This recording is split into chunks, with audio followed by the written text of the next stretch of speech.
यह मेरा दूसरा वाक्य है। व्रत, उद्यापन और दान करना स्त्रियों के नैसर्गिक लक्षण हैं।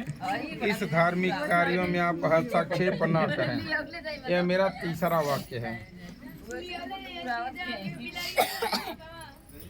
आप अपने पुरुषार्थ से जो कुछ गाय, बैल आदि पशु या अनाज या रुपया पैसा कमा कर लावें, वह सब मेरे हाथों पर रख दिया करें। यह मेरा चौथा वाक्य है। हाथी, घोड़ा आदि पशुओं की खरीद या बिक्री बिना हमारी सम्मति के न करें। यह मेरा पांचवा वाक्य है। हीरा, मोती आदि नवरत्नों और सोने चांदी के बने हुए तरह तरह के आभूषण विवाह के समय पहनाकर फिर बाद में उतरवा न लें। यह मेरा छठा वाक्य है। भाई बंधु के घर जब मांगलिक कार्य पड़ेगा और गाना बजाना होगा तब मैं बिना बुलाए ही चली जाया करूंगी, लेकिन आप हमें अपमानित न करेंगे। यह मेरा सातवां वाक्य है। इस प्रकार मैं आपसे 7 बातों के लिए प्रतिज्ञा कराती हूँ। ठीक है, तुम सुनो। पर कहता है, ठीक है, जब तक मैं घर पर रहूं तब तक तुम क्रीड़ा आमोद प्रमोद करो, शरीर में तेल उपटन लगाकर चोटी गूंथो, सामाजिक उत्सव और देवताओं के दर्शन करो, फिर हंसी मजाक करो, पराए घर जाओ। पर जब मैं घर पर न रहूं, परदेश में रहूं, तब इन सभी बातों से मुंह मोड़ लेना होगा। विष्णु, अग्नि, ब्राह्मण, स्वजाति, भाई बंधु और 5वें ध्रुव तारे, ये कोने पता के लो। यह सब मेरे साक्षी हैं। हमारे चित्त के अनुकूल चित्त रखना और हमारे वाक्य का उल्लंघन नहीं करना। जो कुछ मैं कहूँ उसको सदा अपने हृदय में रखना। इस प्रकार मेरे पतिव्रत धर्म का पालन करना। चुप रहा तू 5 मिनट। चुप ना रही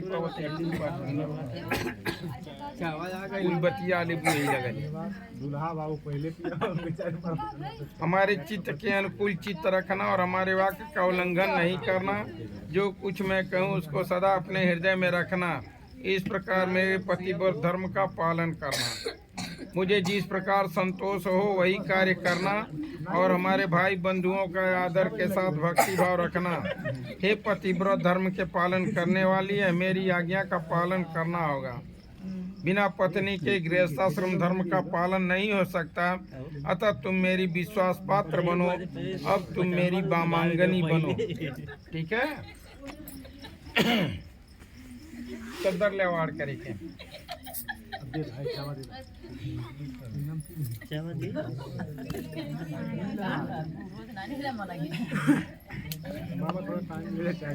अरे तुम्हारा पाचन बाटू सब देख देख बैठल बने तो सब भाग गए फोटो भैया आगे कैसे कर बस हां भैया को इंजन कैसे करवा अबे हमार भौजी बैठल हन मुंह तो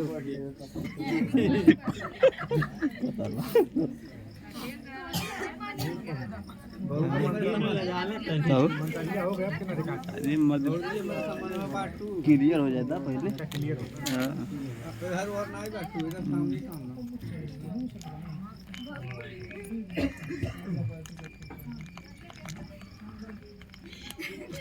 बैठल